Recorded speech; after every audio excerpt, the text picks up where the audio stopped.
Hello everyone, myself Sarika Gautam and I'm your inorganic chemistry teacher. Welcome to official YouTube channel of Bansal Academy. आज का जो हमारा topic रहने वाला है 75 मोस्ट प्रोबेबल कॉन्सेप्ट्स के लिए वो है 18 इलेक्ट्रॉन रूल एंड आइसोलोबन एनालॉजी। जो आपका सेकंड टॉपिक है आइसोलोबन एनालॉजी, अगर आज ये नहीं हो पाता है तो ये मैं कल वाले लेक्चर में इसको कवर कर दूंगी, जहां पे हम डिस्कस करने वाले हैं structure geometry of metal clusters. Okay, तो आज का जो हमारा टॉपिक है बेसिकली आज हम सीखने वाले हैं 18 इलेक्ट्रॉन रूल।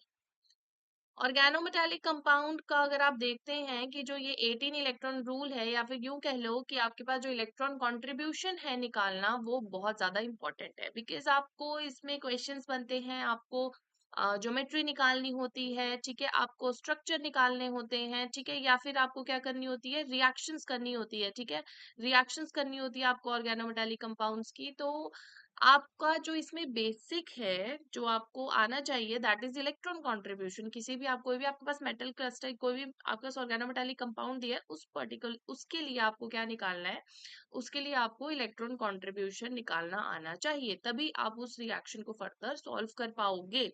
ठीक है, उसी तरह से आपको बेसिकली ज्योमेट्री एंड स्ट्रक्चर निकालने के लिए भी बेसिकली इलेक्ट्रॉन कंट्रीब्यूशन निकालना आना चाहिए। तो आज हम इस लेक्चर में वही सीखने वाले हैं। ठीक है, अब इलेक्ट्रॉन कंट्रीब्यूशन तक पहुंचने से पहले हमें थोड़ी बहुत चीजें और सीखनी पड़ेंगी। वो है आपके पास हेप्टासिटी, एक आपको फॉर्मल चार्ज। तो पहले हम हेप्टासिटी निकालना सीखेंगे, फिर हम फॉर्मल चार्ज निकालना सीखेंगे, फिर हम इलेक्ट्रॉन कंट्रीब्यूशन निकालेंगे। ठीक है, सभी के लिए कि कौन सा हमारे पास डिफरेंट डिफरेंट लिगेंड स्टडी करेंगे। ठीक है, तो कौन सा लिगेंड्स कितने इलेक्ट्रॉन की कंट्रीब्यूशन करेगा, जैसे कि अमोनिया होता है, ठीक है, वो कितने इलेक्ट्रॉन्स की कंट्रीब्यूशन करता है, वो 2 इलेक्ट्रॉन की कंट्रीब्यूशन करता है। ठीक है, Cl लगा है तो वो कितने इलेक्ट्रॉन की कंट्रीब्यूशन करेगा, 1 इलेक्ट्रॉन की कंट्रीब्यूशन करेगा। वहीं अगर ये ब्रिजिंग पे लगा है दो मेटल्स के साथ में, ठीक है, μ2Cl है, तो ये 3 इलेक्ट्रॉन्स की कंट्रीब्यूशन करेगा। तो ये चीजें हम आज समझने वाले हैं कि कौन सा लिगेंड कितने इलेक्ट्रॉन की कंट्रीब्यूशन करेगा। बट उससे पहले हम क्या समझने वाले हैं, हेप्टासिटी एंड फॉर्मल चार्ज के बारे में। ठीक है, तो आज शुरू करते हैं अपने अपना आज का लेक्चर। ठीक है, हमारे पास क्या है, ऑर्गेनोमेटालिक कंपाउंड। सबसे पहले तो आपको पता होना चाहिए ऑर्गेनोमेटालिक कंपाउंड्स क्या होते हैं। देखो, मैं बिल्कुल बेसिक से पढ़ाऊंगी ताकि आप लोगों को कंप्लीटली ये चीज समझ आ जाए। ठीक है, और अगर आपको, मैं जैसे आपको बता रही हूँ कि आपको इलेक्ट्रॉन कंट्रीब्यूशन तक कंप्लीटली पहुंचना है, तो आप इस लेक्चर को एंड तक देखिएगा। ठीक है, सबसे पहले तो हमारे पास क्या आता है, ऑर्गेनोमेटालिक कंपाउंड्स होते क्या है। ठीक है, ऑर्गेनोमेटालिक कंपाउंड्स क्या, कौन से कंपाउंड्स होते हैं जिसमें मेटल और कार्बन के बीच में क्या होता है, हमारे पास मेटल और कार्बन के बीच में कोवेलेंट बॉन्ड होता है। ठीक है, कोवेलेंट बॉन्ड होता है। ठीक है, वो हमारे पास क्या होता है, उसको हम क्या बोलते हैं, उसको हम बोलते हैं ऑर्गेनोमेटालिक कंपाउंड्स। ठीक है, मेटल और कार्बन के बीच में जब कोवेलेंट बॉन्ड होगा उसको हम बोलेंगे ऑर्गेनोमेटालिक कंपाउंड। जैसे कि हमारे पास एल्काइल लिथियम, यहाँ पे मैंने मिथाइल लिथियम का एग्जांपल लिया है, तो यहाँ पे कार्बन और लिथियम के बीच में बॉन्ड है। ठीक है, सिमिलरली यहाँ पे अगर हम ग्रिगनार्ड रिएजेंट की बात करें तो यहाँ पे कार्बन एंड मैग्नीशियम के बीच में बॉन्ड है। तो बेसिकली मेटल और कार्बन चाहिए होता है हमें ऑर्गेनोमेटालिक कंपाउंड्स में। अब देखो, हमने ध्यान रखना है कि यहाँ पे बॉन्डिंग कैसी है, कोवेलेंट वाली बॉन्डिंग है।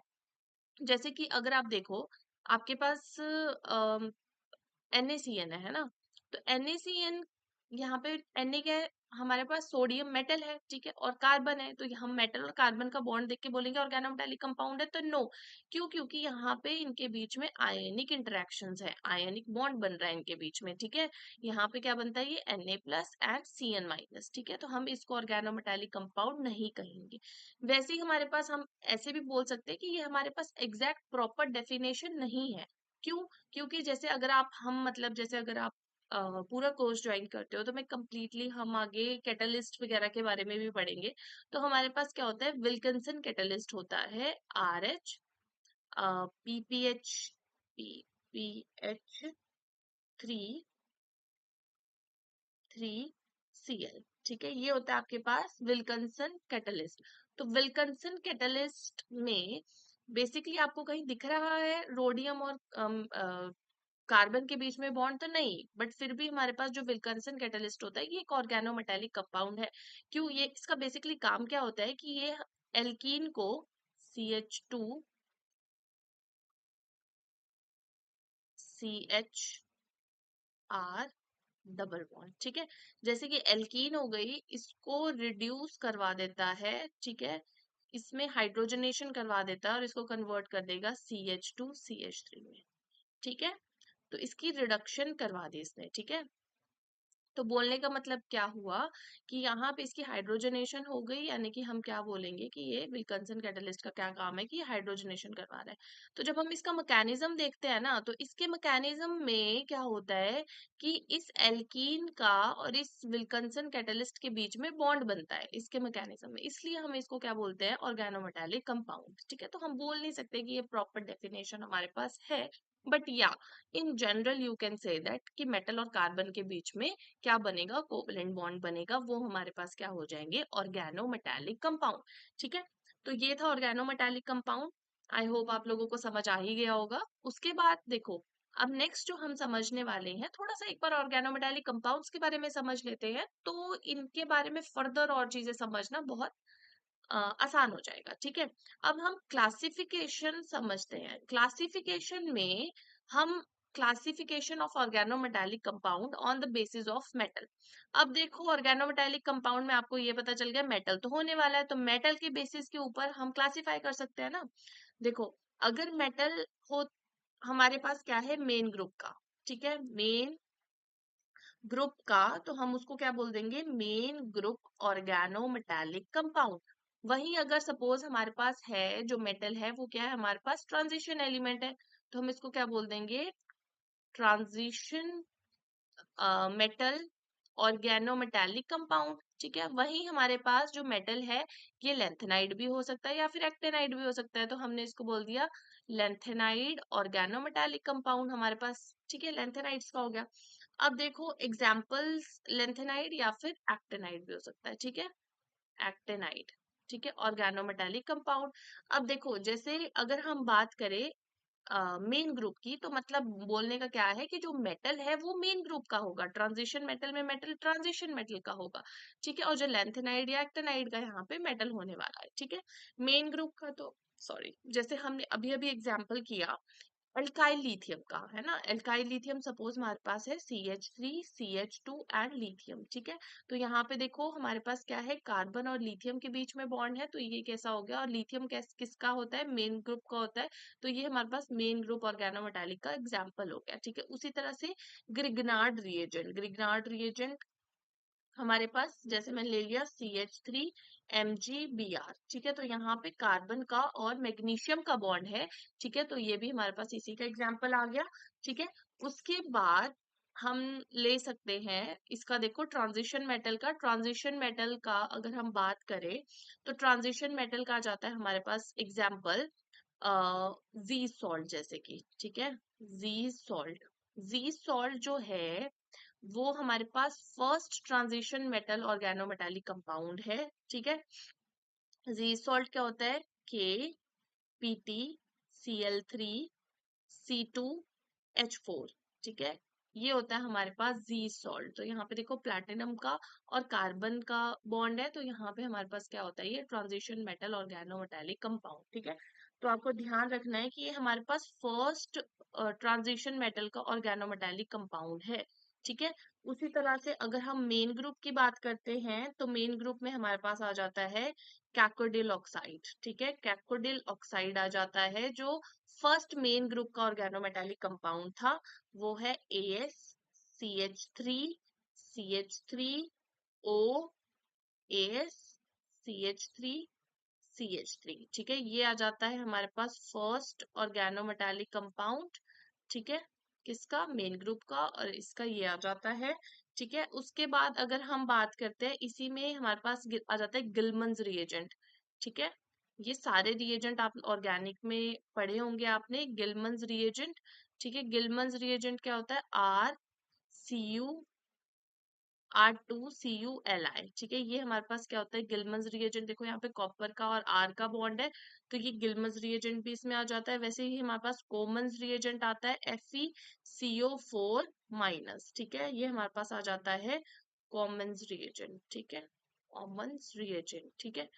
तो इस तरह से हमारे पास ये एग्जाम्पल्स हो गए किसके, ट्रांजिशन मेटल के। फिर लेंथेनाइड्स की बात करें, एक्टिनाइड्स की, तो इसका एग्जांपल हम लिख देते हैं यूरेनोसिन। यूरेनोसिन की अगर हम बात करते हैं तो ये क्या होता है हमारे पास, C8H8 ट्वाइस यूरेनियम। ठीक है, यूरेनियम आ गया यहाँ पे।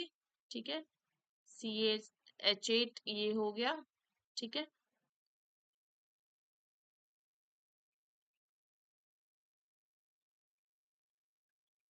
ये आ गया हमारे पास यूरेनोसिन। ठीक है, अगर हम बात करें यूरेनियम पे, यहाँ पे ऑक्सीडेशन स्टेट होती है +4। ये कैसे आएगी, ये अब हम आगे आने वाले लेक्चर में सीखेंगे। ठीक है, इतना क्लियर हो गया।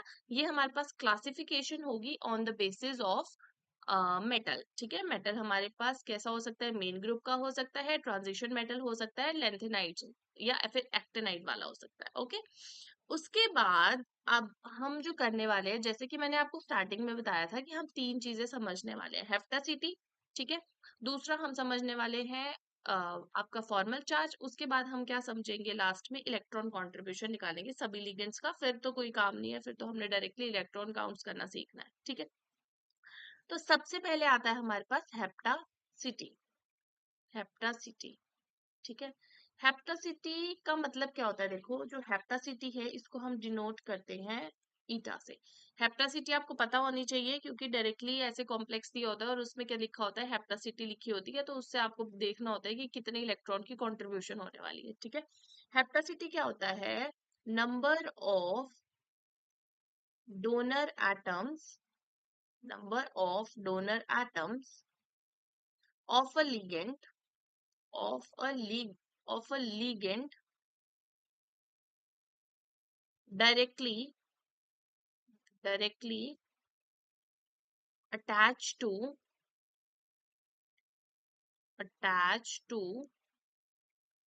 metal।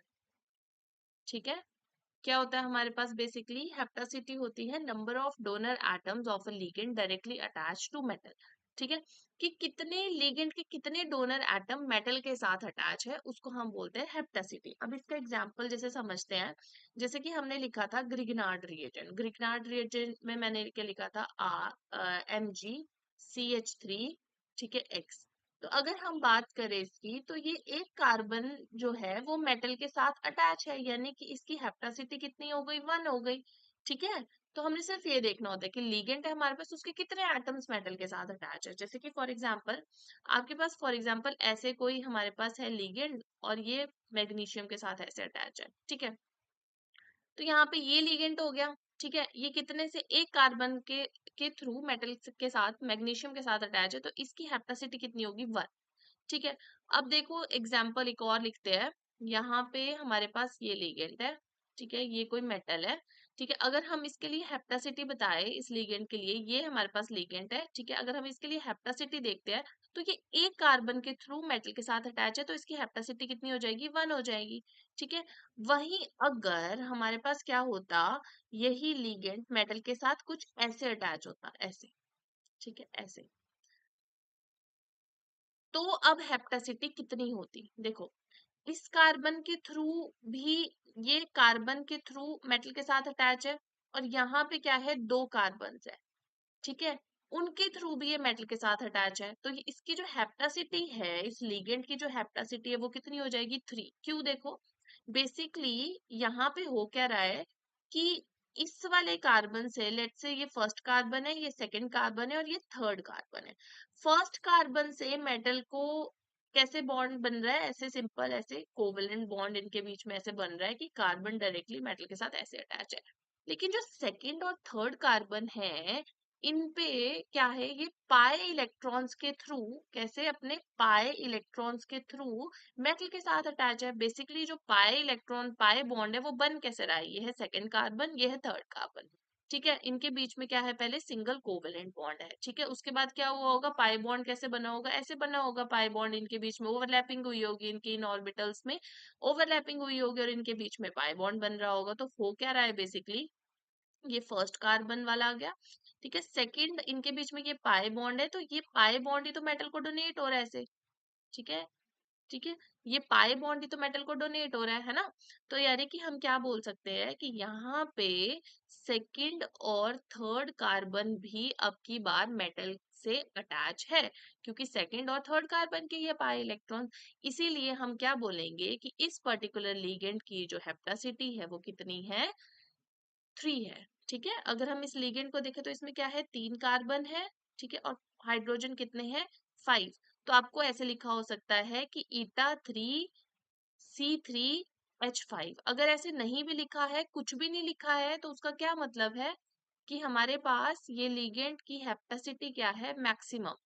हेप्टासिटी क्या है, मैक्सिमम। ठीक है, क्योंकि हमने देखा कि जो ये C3H5 लिगेंड था, C3H5 लिगेंड ये वाला, ठीक है, इसकी हेप्टासिटी 1 भी हो सकती है। ठीक है, और इस लिगेंड की जो हेप्टासिटी है वो क्या हो सकती है, वो हमारे पास 3 भी हो सकती है।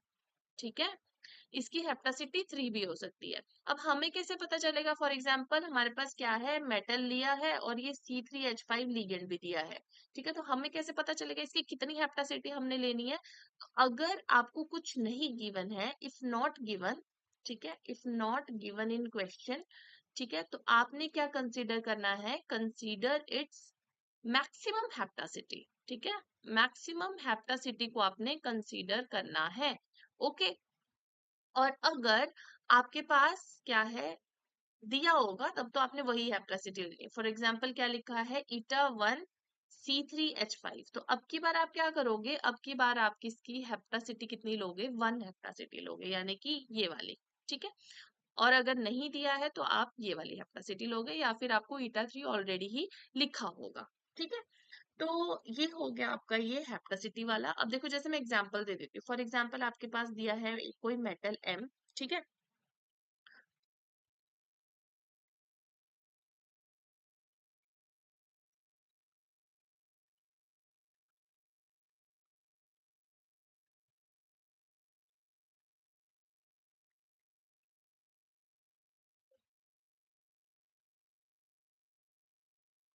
फॉर एग्जाम्पल आपके पास दिया है कोई मेटल M। ठीक है, ये आपके पास दिया है मेटल M, और आपको क्या करना है, आपको इसमें लिगेंड्स लिखे हैं। ठीक है, एक की हेप्टासिटी आपके पास लिखी है eta1C3H5। ठीक है, और दूसरा लिखा है, आपको कुछ नहीं लिखा है दूसरे में, दूसरा ऐसे दिया है आपके पास,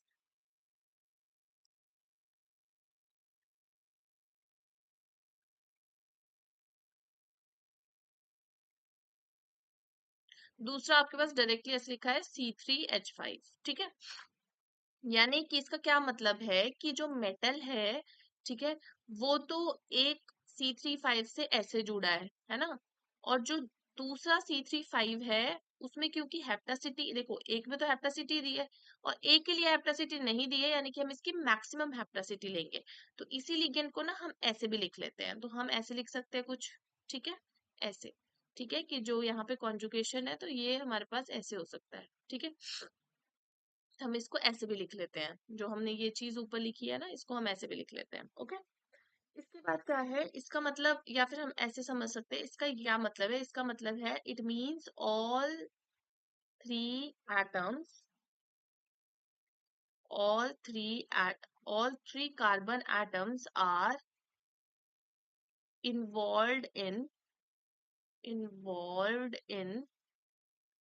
डोनेशन। ठीक है, इसका ये मतलब है कि सारे के सारे जो कार्बन एटम है वो डोनेशन में इन्वॉल्व है, तो हमने वो चीज देख ली थी ऊपर। ठीक है, तो इस तरह से आप करोगे हेप्टासिटी। ठीक है, ये होती है हेप्टासिटी कि कितने कार्बन के एटम्स जो होंगे, या फिर कितने हमारे पास जो एटम्स है किसी पर्टिकुलर लिगेंड के, वो मेटल के साथ अटैच है। ठीक है, तो इस तरह से हम देखेंगे। उसके बाद हम समझेंगे फॉर्मल चार्ज, फिर मैं आपको एक साथ एग्जांपल करवाऊंगी फॉर्मल चार्ज और हेप्टासिटी के। ठीक है, फॉर्मल चार्ज। ओके, देखो, फॉर्मल चार्ज हमारे पास बेसिकली क्या होता है, it is not actual charge, it is not actual charge. ठीक है, मतलब क्या हुआ फिर, मतलब ये हुआ कि ये कोई एक्चुअल चार्ज नहीं है। जैसे फॉर एग्जांपल, जैसे आपके पास क्या है, HCl है। ठीक है, इनके बीच में बॉन्ड है, तो बेसिकली बॉन्ड कैसे बना होगा, इनके बीच में दो इलेक्ट्रॉन्स की शेयरिंग हुई होगी, है ना, हाइड्रोजन के एक इलेक्ट्रॉन की, क्लोरीन के एक इलेक्ट्रॉन की। हाइड्रोजन अपना ड्यूप्लेट कंप्लीट किया होगा, क्लोरीन ने अपना ऑक्टेट कंप्लीट किया होगा। ठीक है, अब क्योंकि जो क्लोरीन है वो ज्यादा इलेक्ट्रोनेगेटिव है, जिसकी वजह से क्या होगा, इन इलेक्ट्रॉन्स को, इलेक्ट्रोनेगेटिव ज्यादा होने का मतलब इफेक्टिव न्यूक्लियर चार्ज इसमें ज्यादा है, जिसकी वजह से इन इलेक्ट्रॉन्स को ज्यादा पुल जो है वो किस तरफ को मिल जाएगा, क्लोरीन वाली तरफ को मिल जाएगा। तो दोनों इलेक्ट्रॉन्स होंगे वो थोड़ा सा क्लोरीन वाली तरफ को ज्यादा होंगे, है ना। अब हमें पता है, अगर देखो किसी भी एटम के अंदर से इलेक्ट्रॉन बाहर निकलता है, ठीक है, इलेक्ट्रॉन बाहर निकलता है, तो उस एटम के अंदर प्रोटॉन्स का नंबर बढ़ जाता है, तो उस एटम पे कौन सा चार्ज आ जाता है, पॉजिटिव चार्ज। और अगर किसी एटम के अंदर इलेक्ट्रॉन ऐड होता है, ठीक है, तो उसके ऊपर एक एक्स्ट्रा इलेक्ट्रॉन आ रहा है, यानी कि एक एक्स्ट्रा नेगेटिव चार्ज आ रहा है, तो उसके ऊपर आ जाता है नेगेटिव चार्ज। ये चीज आपको पता है, बेसिक है बिल्कुल। तो हम यहाँ पे क्या बोल सकते हैं, क्योंकि हाइड्रोजन के इलेक्ट्रॉन उससे थोड़ा दूर जा रहा है, ठीक है, जिसकी वजह से इस पे क्या आ जाएगा, delta positive charge. Similarly chlorine के ऊपर एक एक्स्ट्रा, एक तो इसका खुद का इलेक्ट्रॉन था, दूसरा है कि इस पे एक्स्ट्रा इलेक्ट्रॉन आ रहा है, यानी कि इस पे हल्का सा नेगेटिव चार्ज आ जाएगा, डेल्टा नेगेटिव चार्ज, ठीक है। तो इस पे ऐसे पोल्स क्रिएट हो जाएंगे, डेल्टा नेगेटिव डेल्टा पॉजिटिव के। तो इसी को हम फॉर्मल चार्ज बोलते हैं, ठीक है। तो हम इस फॉर्मल चार्ज को इन जनरल क्या लिख लेते हैं, -1 एंड +1, ऐसे लिख लेते हैं, ठीक है। तो हम वही बोल रहे हैं कि -1 +1 is not actual charge, actual charge तो कुछ हल्का सा आ रहा है, तो हम इसको क्या बोल देते हैं कि ये हमारे पास क्या है, फॉर्मल चार्ज है। ओके, ऑलराइट, आपको समझ आ गया होगा। वैसे अगर हम बात करें मेटल और कार्बन के बॉन्ड की, आपको पता है मेटल्स कैसे नेचर के होते हैं, इलेक्ट्रोपॉजिटिव नेचर के होते हैं, है ना। मेटल कैसे होते हैं, इलेक्ट्रोपॉजिटिव नेचर के होते हैं। तो यानी कि अगर मेटल और कार्बन के बीच में बॉन्ड है, तो इलेक्ट्रोनेगेटिविटी मेटल की तो काफी कम होती है, किसके कंपैरिजन में, इलेक्ट्रोनेगेटिविटी ऑफ कार्बन। तो अगर हम इस बॉन्ड की बात करते हैं, तो जब भी हम ना फॉर्मल चार्ज निकालेंगे, हम हेट्रोलिटिक क्लीवेज लेंगे, ठीक है। हेट्रोलिटिक मतलब कि कंप्लीटली एक तरफ को बॉन्ड तोड़ देना है, ठीक है। तो जैसे इनके बीच में इलेक्ट्रॉन्स होंगे, तो जिसकी इलेक्ट्रोनेगेटिविटी ज्यादा होगी, जैसे अगर हम बात करें HCl की, किसकी इलेक्ट्रोनेगेटिविटी ज्यादा, क्लोरीन की, तो हम इस बॉन्ड को ऐसे तोड़ देंगे, ठीक है, मतलब चार्ज निकालने के लिए तोड़ रहे हैं, वैसे कोई टूट नहीं रहा है बॉन्ड। इस पे -1 आ जाएगा, इस पे +1 आ जाएगा, ठीक है, क्योंकि इस तरफ को बॉन्ड टूटा। बॉन्ड टूटने का मतलब क्या हुआ कि इसका खुद का इलेक्ट्रॉन तो था ही अपने पास, हाइड्रोजन का भी एक इलेक्ट्रॉन इसके पास आ गया, इसका इलेक्ट्रॉन चला गया, इसलिए +1, इसके पास एक्स्ट्रा आ गया तो -1, ठीक है। वैसे ही हमारे पास यहाँ पे निकालना है, तो हम क्या निकालेंगे, कार्बन पे -1 एंड मेटल पे +1 चार्ज आ गया, ठीक है। तो इस तरह से हम निकालते हैं फॉर्मल चार्ज। ओके, बाकी देखो, अब फॉर्मल चार्ज के लिए सबसे पहले आपको क्या समझना पड़ेगा, कि जितने भी एल्काइल ग्रुप्स होते हैं, ऑल एल्काइल ग्रुप्स जो होते हैं हैव, खुद सोचो कितना होगा फॉर्मल चार्ज, फॉर्मल चार्ज कितना होना चाहिए, एल्काइल ग्रुप्स कार्बन के थ्रू मेटल से जुड़े, अभी अभी किया हमने, कितना होना चाहिए, yes, all alkyl groups have formal charge equal to -1। क्यों, क्योंकि जो इलेक्ट्रोनेगेटिविटी होती है कार्बन की, वो ज्यादा होती है मेटल की इलेक्ट्रोनेगेटिविटी से, इसीलिए फॉर्मल चार्ज भी किस पे होगा, हमेशा एल्काइल ग्रुप्स पे -1 फॉर्मल चार्ज आएगा, ठीक है। और हमेशा याद रखना है कि हमने जब भी फॉर्मल चार्ज निकालना है, तो हमने हेट्रोलिटिक क्लीवेज लेनी है। क्यों, क्योंकि अगर हम क्या लेते हैं, होमोलिटिक क्लीवेज लेंगे, तो एक इलेक्ट्रॉन यहाँ जाएगा, एक इलेक्ट्रॉन यहाँ जाएगा, तो इस पे हमें चार्ज पता ही लगवाएगा, हमने तो होमोलिटिकली क्लीव करवा दिया। हमें हेट्रोलिटिक क्लीवेज करवानी है, ठीक है, कंप्लीट इलेक्ट्रॉन जैसे हमने ऐसे तोड़ दिया, तब हमारे पास चार्ज आएगा उनके ऊपर कि क्या फॉर्मल चार्ज बन रहा है इन पे, ठीक है। अब देखो, ये तो हमने समझ लिया, तो इसके थोड़े से एग्जाम्पल करते हैं, ठीक है। जैसे कि फर्स्ट एग्जाम्पल है, आपके पास क्या है, मेटल है, और सपोज उसके साथ आपके पास लगे हैं CH3 लगे हैं 4, ठीक है। आपको बताना है कि मेटल के ऊपर कितना फॉर्मल चार्ज है, ठीक है।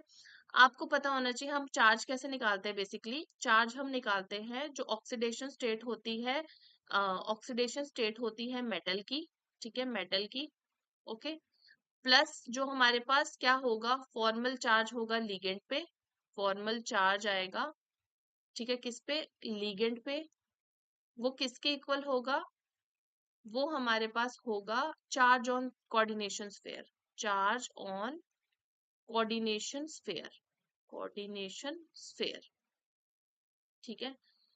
तो अब देखो मेटल के ऑक्सीडेशन स्टेट तो हमें पता नहीं, वही निकालनी है हमने, तो हम इसको एक्स ले लेते हैं, ठीक है।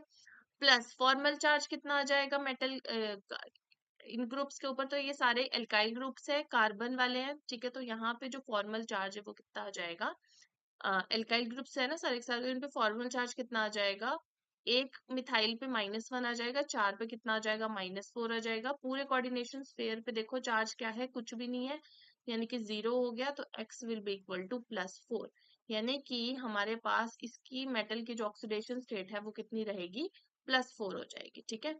सेकेंड एग्जाम्पल हम समझते हैं, जैसे आपके पास है सपोज ये वाला लिगेंड, ठीक है, आपने बताना है मेटल की ऑक्सीडेशन स्टेट कितनी है या फिर लिगेंड के ऊपर फॉर्मल चार्ज कितना है। तो आपको पता है ये कार्बन के थ्रू जुड़ा है, क्योंकि कार्बन ज्यादा इलेक्ट्रोनेगेटिव है तो ये बॉन्ड ऐसे टूट जाएगा, तो यानी कि इस पे कितना चार्ज आएगा, फॉर्मल चार्ज -1, ठीक है। और मेटल पे कितना आ जाएगा, +1, ठीक है। उसके बाद देखो थर्ड है, and it is very important, जो थर्ड वाला है इट इज वेरी इंपॉर्टेंट। आपके पास ये है, ठीक है, और ये मेटल के थ्रू जुड़ा है, ठीक है। तो अब की बार आप क्या करोगे, यहाँ पे क्या है, कार्बन है ना। तो आप देखोगे कि जो कार्बन है वो ज्यादा इलेक्ट्रोनेगेटिव है, जिसकी वजह से बॉन्ड हमारा जो है वो कहाँ को टूट जाएगा, वो हमारा टूट जाएगा कार्बन वाली तरफ को, है ना। बट यहाँ पे देखो कुछ एरोमेटिसिटी सी चीज लग रही है ना। यहाँ पे रिंग भी है, साइक्लिक रिंग भी है, डबल बॉन्ड भी है, यहाँ पे चार्ज आएगा तो कॉन्जुगेशन भी पॉसिबल है ना। देखो मैंने क्या किया, इलेक्ट्रोनेगेटिविटी क्योंकि कार्बन की ज्यादा है तो मैंने इस बॉन्ड को ऐसे तोड़ दिया। तो मैंने अगर इस बॉन्ड को ऐसे तोड़ दिया तो ये क्या बन जाएगा, ये बन जाएगा हमारे पास ऐसे, और नेगेटिव, और मेटल आ गया यहाँ पे पॉजिटिव, ठीक है। अब क्या है देखो, कॉन्जुगेशन पॉसिबल है, ये बॉन्ड ऐसे जा सकता है, ये बॉन्ड ऐसे जा सकता है, तो साइक्लिक भी है, कॉन्जुगेशन भी है। लेकिन जो पाई इलेक्ट्रॉन्स है वो कितने हैं, देखो नेगेटिव का मतलब क्या है, बेसिकली जैसे मैंने आपको बताया था, एक तो इस कार्बन का खुद का इलेक्ट्रॉन था, एक मेटल का इलेक्ट्रॉन था। ये बॉन्ड जब ऐसे टूट गया इधर को, तो एक इलेक्ट्रॉन तो इसका खुद का था, एक नेगेटिव इलेक्ट्रॉन इसने बाहर से ले लिया, तो नेगेटिव मतलब 2 इलेक्ट्रॉन है। ये कॉन्जुगेशन में जाएंगे, ठीक है, 2 पाई इलेक्ट्रॉन, तो टोटल पाई इलेक्ट्रॉन्स कितने हो गए आपके पास, 4 पाई इलेक्ट्रॉन्स हो गए। 4 पाई इलेक्ट्रॉन्स का मतलब क्या होता है, हमारे पास जब 4n पाई इलेक्ट्रॉन्स होते हैं वो कौन सा सिस्टम होता है हमारे पास, एंटी एरोमेटिक होता है, एंटी एरोमेटिक, ठीक है। तो यहाँ से अगर हम बॉन्ड को ऐसे क्लीव करवा देते हैं तो हमारे पास एंटी एरोमेटिक सिस्टम बन जाएगा, और आपको पता है कि जो एंटी एरोमेटिक सिस्टम्स होते हैं वो लीस्ट फेवरेबल होते हैं, ठीक है।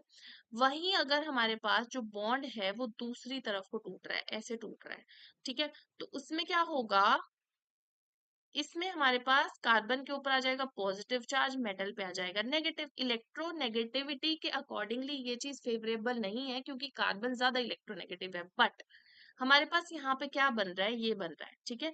अगर हम यहाँ पे देखते हैं तो पॉजिटिव का मतलब इलेक्ट्रॉन चले गए, लेकिन कॉन्जुगेशन तो पॉसिबल है ना, ये बॉन्ड ऐसे टूट सकता है बेसिकली, ठीक है। तो यहाँ पे बेसिकली इसका कॉन्जुगेटिंग स्ट्रक्चर पॉसिबल है, ये पॉजिटिव चार्ज यहाँ आ गया और इधर ऐसे बॉन्ड बन गया, ठीक है। ये बॉन्ड ऐसे टूटा, यहाँ पे नेगेटिव नेगेटिव पॉजिटिव के बीच में बॉन्ड बन गया ऐसे, आप ध्यान रख सकते हो, ठीक है। तो बेसिकली क्या है, यहाँ पे ये भी साइक्लिक है, एरोमेटिक है, मतलब साइक्लिक है, कॉन्जुगेशन पॉसिबल है। इलेक्ट्रॉन कितने हैं, 2 पाई इलेक्ट्रॉन्स है, और आपको हक्कल्स रूल पता है क्या होता है, 4n+2 पाई इलेक्ट्रॉन्स अगर हमारे पास होते हैं तो क्या होता है, वो एरोमेटिक होता है, ठीक है। अगर आप n की वैल्यू 0 पुट करोगे तो 2 पाई इलेक्ट्रॉन्स आ गए, यानी कि हमारे पास ये सिस्टम कैसा है, एरोमेटिक होगा, ठीक है। अगर एरोमेटिक होगा यानी कि फेवरेबल होगा। तो आपने ध्यान रखना है कि जब भी आपके पास कुछ एरोमेटिसिटी से आपको दिख रही आते हुए, तो आप देखो कि क्लीवेज करवाने की वजह से क्या हमारे पास एरोमेटिक या एंटी एरोमेटिक सिस्टम तो नहीं बन रहा है। तो आपने क्लीवेज, सबसे पहले आपने जो क्लीवेज करवानी है ना, हेट्रोलिटिक क्लीवेज, तो आपने प्रेफरेंस किसको देनी है, एरोमेटिक करेक्टर को। उसके बाद आपने इलेक्ट्रोनेगेटिविटी वाला कॉन्सेप्ट देखना है। पहले आपने एरोमेटिसिटी देखनी है, उसके बाद आपने इलेक्ट्रोनेगेटिविटी देखनी है, ठीक है। एक और चीज, जब भी आप एरोमेटिसिटी देखोगे ना, आपको इतना बार बार ये रूल लगाने की जरूरत नहीं है, आप डायरेक्टली देखा करो कि यहाँ पे क्या है, कितने पाए बॉन्ड्स हैं। नेगेटिव चार्ज को भी आप पाई बॉन्ड में काउंट करोगे तो कितने पाई बॉन्ड्स है, देखो 1 2, 2 पाई बॉन्ड्स है, ठीक है। और यहाँ पे देखो कितने पाई बॉन्ड्स है, सिर्फ एक। तो आपने याद रखना है, जब भी आपके पास क्या होता है, इवन पाई बॉन्ड्स होते हैं, even number of pi bonds होंगे, ठीक है। पाई बॉन्ड्स बोल रही हूँ मैं, ठीक है। तो हमारे पास सिस्टम कैसा हो जाएगा, एंटी एरोमेटिक, ठीक है। Anti aromatic. और जब भी आपके पास क्या होंगे, odd number of pi bonds होंगे, odd number of pi bonds होंगे, हम हमारे पास जो सिस्टम है वो कैसा बन जाएगा, एरोमेटिक। ठीक है, और कंडीशन ऑब्वियसली देखनी है कि साइक्लिक होना चाहिए, प्लेनर होना चाहिए, कॉन्जुगेशन कंप्लीट होनी चाहिए, वो सब चीजें भी होगी, बट उसके बाद आप ऐसे डायरेक्टली देखोगे। तो अब हम मैं आगे ऐसे ही देखने वाली हूँ। ओके, अब देखो, अब देखो इसी से आपको एक और एग्जांपल करवाती हूँ। फॉर एग्जांपल आपके पास क्या है, एक आ गया आपके पास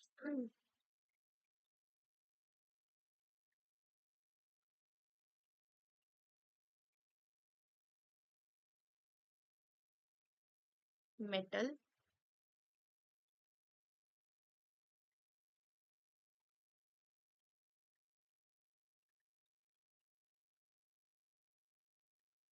मेटल।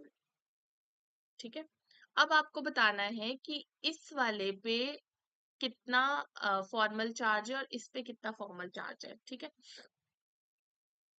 ओके। अब देखो फर्स्ट वाले में तो कोई एरोमेटिसिटी नहीं दिख रही है, यानी कि हम डायरेक्टली इलेक्ट्रोनेगेटिविटी लगाएंगे। इलेक्ट्रोनेगेटिविटी के अकॉर्डिंगली हमारे पास बॉन्ड ऐसे टूट जाएगा, तो इस वाले लिगेंड पे -1 चार्ज आ गया, मेटल पे +1 चार्ज आ गया। ठीक है, इसकी बात करें अगर हम, तो यहाँ पे कुछ एरोमेटिसिटी सी आ रही है, तो एक बार बॉन्ड ब्रेक करवा लो। ठीक है, अगर हम बॉन्ड को ऐसे ब्रेक करवाएंगे, ठीक है, तो कार्बन पे नेगेटिव चार्ज आएगा। मैंने बोला नेगेटिव चार्ज का मतलब 2 इलेक्ट्रॉन्स होता है कॉन्जुगेशन, इसको भी नेगेटिव चार्ज को भी आपने पाई बॉन्ड्स में काउंट करना है। ठीक है, तो कितने पाई बॉन्ड्स होंगे, 1 2 3 4, 4 पाई बॉन्ड्स होंगे। ठीक है, 4 पाई का मतलब क्या हो गया, 4 पाई बॉन्ड्स का मतलब क्या हो गया हमारे पास, ऊपर किया मैंने, even number of pi bonds का मतलब क्या होता है, एंटी एरोमेटिक। ठीक है, एंटी एरोमेटिक यानी कि हमारे पास ये बॉन्ड ऐसे तो क्लीव नहीं होने वाला है। ठीक है, अगर हमारे पास ये बॉन्ड ऐसे क्लीव हो जाता है तो क्या होगा, इस पे आ जाएगा पॉजिटिव चार्ज। पॉजिटिव चार्ज भी कॉन्जुगेशन में जा सकता है, कंप्लीट कॉन्जुगेशन, सारे के सारे बॉन्ड्स sp2 हाइब्रिडाइज्ड कार्बन मतलब। ठीक है, तो यहाँ पे देखो कितने पाई बॉन्ड्स है, 1 2 3, कितने हैं, 3 पाई बॉन्ड्स। 3 पाई बॉन्ड्स का मतलब है ऑड, यानी कि एरोमेटिक, यानी कि हमारे पास जो बॉन्ड है वो कैसे ब्रेक होगा, वो हमारे पास इस पाथ से, पाथ 1 से हमारे पास ब्रेक होगा, इस सेकेंड पाथ से ब्रेक नहीं होगा। ठीक है, यानी कि फॉर्मल चार्ज है जो लिगेंड पे वो कितना है, +1 है। ठीक है, आई होप आपको अब ये चीजें समझ आ गई होंगी। सिमिलरली ऐसे नहीं होगा कि हमेशा बॉन्ड वैसे ही टूटेगा, जैसे हमने दोनों केसेस किए ना, उसमें बॉन्ड कैसे टूट रहा था, मेटल वाली तरफ को बॉन्ड टूट रहा है। अब जैसे अगर हम इसका एग्जांपल लेते हैं ना, साइक्लोपेंटाडाइन, तो अगर हम बॉन्ड को अब की बार ऐसे ब्रेक करवा देते हैं, तो इस पे पॉजिटिव चार्ज आएगा, पॉजिटिव चार्ज आ गया तो कंप्लीट कॉन्जुगेशन सारी हमारे पास कंडीशन सेटिस्फाई होती है। यहाँ पे पाई बॉन्ड्स कितने आ जाते हैं, 2 पाई बॉन्ड्स, जो कि क्या है, इवन, यानी कि ये बन जाएगा एरोमेट एंटी एरोमेटिक। ठीक है, एंटी एरोमेटिक। वहीं अगर हम इसको ऐसे ब्रेक करवाते हैं तो ये कैसा सिस्टम बन जाएगा, यहाँ पे नेगेटिव चार्ज आ गया, 1 2 3। ठीक है, क्या आगे और नंबर ऑफ पाई बॉन्ड्स आ गए, यानी कि हमारे पास कैसा बन जाएगा, ये एरोमेटिक सिस्टम बन जाएगा। ठीक है, एरोमेटिक सिस्टम बन जाएगा। ठीक है, तो ये हमारे पास कैसा हो गया, अब एरोमेटिक हो गया। ठीक है, तो इस तरीके से आपने बेसिकली फॉर्मल चार्ज निकालना है। ठीक है, तो ये तो हो गया एल्काइल ग्रुप्स के बारे में। सेकेंड पॉइंट क्या है फॉर्मल चार्ज का, कि जितने भी न्यूट्रल लिगेंड्स होते हैं, ठीक है, all neutral ligands, all neutral ligands have formal charge, have formal charge equals to 0। जितने भी न्यूट्रल लिगेंड्स होते हैं उन पे फॉर्मल चार्ज कितना होता है, 0 होता है। ठीक है, जैसे कि अगर हम बात करें अमोनिया की, अमोनिया क्या है, न्यूट्रल लिगेंड है, ये अपने लोन पेयर्स डोनेट करेगा इसको। ठीक है, तो यहाँ पे क्या हो जाएगा, इसका जो फॉर्मल चार्ज आएगा वो क्या आएगा, 0। रीजन क्या होता है, देखो अमोनिया अपने क्या दे रहा है, लोन पेयर दे रहा है, तो ये कोऑर्डिनेट बॉन्ड के थ्रू इसको क्या देगा, मेटल को अपने इलेक्ट्रॉन्स देगा। ठीक है, यानी कि कोऑर्डिनेट बॉन्ड के थ्रू देने का मतलब है कि इसके लोन पेयर जो है वो इसके खुद के पास भी रहेंगे और इसके साथ भी शेयर कर रहा है। ठीक है, तो यहाँ पे बेसिकली हो क्या रहा है, कैसा बॉन्ड बन रहा है इनके बीच में, कोऑर्डिनेट बॉन्ड बन रहा है। ठीक है, और जब भी कोऑर्डिनेट बॉन्ड बनेगा तो आपने ध्यान रखना है कि हमारे पास फॉर्मल चार्ज क्या आ जाएगा, 0 आ जाएगा, क्योंकि यहाँ पे क्या हो रही है, वो इलेक्ट्रॉन्स खुद के पास भी रख रहा है और उसके साथ भी शेयर कर रहा है। ठीक है, वहीं अगर हमारे पास कोवेलेंट बॉन्ड बन रहा था, जैसे कि हमने ऊपर ये एल्काइल्स के केस में देखा था, तो वहां पे हमने हाइड्रोलिटिक क्लीवेज देखनी है। तो आपने ध्यान रखना है कि जहां पे भी कोवेलेंट बॉन्ड बनेगा वहां पे आप हेट्रोलिटिक क्लीवेज करवाओगे, वहां पे आप क्या करवाओगे, हेट्रोलिटिक क्लीवेज। ठीक है। और जहां पे आपके पास कोऑर्डिनेट बॉन्ड बनेगा वहां पे आपके पास क्या होगा, फॉर्मल चार्ज जीरो। अब क्वेश्चन आता है कि आपको कोवेलेंट बॉन्ड का कैसे पता चलेगा और कोऑर्डिनेट बॉन्ड का कैसे पता चलेगा। ठीक है। तो अगर हम बात करते हैं कोवेलेंट बॉन्ड की, तो आपने क्या ध्यान रखना है, आपने ध्यान रखना है कि कोवेलेंट बॉन्ड हमारे पास तब बनेगा, कोवेलेंट बॉन्ड जो है वो तब बनेगा जब हमारे पास किसी भी पर्टिकुलरली किसी भी एटम का जो है, जैसे कार्बन हो गया लेट्स से, उसका जो ऑक्टेट है वो कंप्लीट नहीं होगा, ऑक्टेट इनकम्प्लीट होगा। ठीक है, इनकम्प्लीट होगा। तो कौन सा बॉन्ड बनेगा, कोवेलेंट बॉन्ड। अगर ऑक्टेट हमारा कंप्लीट है, अगर क्या है हमारे पास कार्बन का, फॉर एग्जाम्पल एग्जाम्पल ले लूं मैं कार्बन का, इसका क्या है जो ऑक्टेट है वो क्या है, कंप्लीट है। ठीक है, इसका जो ऑक्टेट है वो कंप्लीट है, तो ये कौन सा बॉन्ड बनाएगा मेटल के साथ, ये बनाएगा कोऑर्डिनेट। ठीक है। अब कोऑर्डिनेट बॉन्ड बनाने के लिए क्या होने चाहिए, उसके पास अनपेयर्ड इलेक्ट्रॉन होने चाहिए, मतलब उसके पास बेसिकली इलेक्ट्रॉन्स अवेलेबल होने चाहिए। अब वो इलेक्ट्रॉन नॉन बॉन्डिंग भी हो सकते हैं। ठीक है। जो इलेक्ट्रॉन्स है वो कहाँ पड़े हो सकते हैं, नॉन बॉन्डिंग में पड़े हो सकते हैं, या फिर पाए में पड़े हो सकते हैं, पाए मॉलिक्यूलर ऑर्बिटल में पड़े हो सकते हैं, या फिर वो सिग्मा में भी पड़े हो सकते हैं। ठीक है। जैसे एग्जाम्पल से समझते हैं, जैसे नॉन बॉन्डिंग का तो हमने कर लिया है ना, फिर से चलते हैं, जैसे मेटल है और हमारे पास ऐसे अमोनिया के बीच में बॉन्ड बना है। ठीक है। अब देखो आप क्या करोगे, आपको कैसे पता चलेगा कि ये न्यूट्रल लिगेंड है, नाइट्रोजन के थ्रू आपने कौन सा एटम देखना है, जो एटम मेटल से जुड़ा है, वो वाले मेटल को वो वाले एटम को देखो। ठीक है, यहाँ पे नाइट्रोजन के थ्रू जुड़ा है, नाइट्रोजन को देखो। जो नाइट्रोजन का ऑक्टेट है वो कंप्लीट है, नाइट्रोजन 3 बॉन्ड बनाता है, 3 बॉन्ड हाइड्रोजन के साथ बने हैं। और आपको पता है नाइट्रोजन पे एक लोन पेयर भी होता है। ठीक है, नाइट्रोजन ऐसे होता है ना, 5 इसके वैलेंस इलेक्ट्रॉन होते हैं, 3 बॉन्ड इसने बनाने होते हैं अपना ऑक्टेट कंप्लीट करने के लिए, बना देता है। एक इसके पास क्या होता है, लोन पेयर पड़ा होता है। ठीक है। तो ये लोन पेयर है, ये अब मेटल को देगा कैसे, कोऑर्डिनेट बॉन्ड के थ्रू। कोऑर्डिनेट बॉन्ड बनेगा यानी कि इस पे फॉर्मल चार्ज कितना आ जाएगा, जीरो आ जाएगा। ठीक है। सिमिलरली फॉर एग्जाम्पल जैसे आपके पास होता CH3, आपको पता है कि कार्बन को ऐसे दिया है मेटल CH3। ठीक है। अब देखो कार्बन क्या है, आपको पता है कार्बन कितने बॉन्ड बनाता है, टोटल 4 बॉन्ड बनाता है अपने ऑक्टेट कंप्लीट करने के लिए, कार्बन ने सिर्फ 3 बॉन्ड बनाए हैं। ठीक है, कार्बन ने सिर्फ 3 बॉन्ड बनाए हैं। ठीक है, यानी कि कार्बन का ऑक्टेट कंप्लीट नहीं है। ठीक है, इसको फोर्थ बॉन्ड बनाना पड़ेगा अपना ऑक्टेट कंप्लीट करने के लिए, और वो फोर्थ बॉन्ड किसके साथ बनाएगा, मेटल के साथ बनाएगा अपना ऑक्टेट कंप्लीट करने के लिए। यानी कि यहाँ पे कौन सा बॉन्ड बना है, कोवेलेंट बॉन्ड।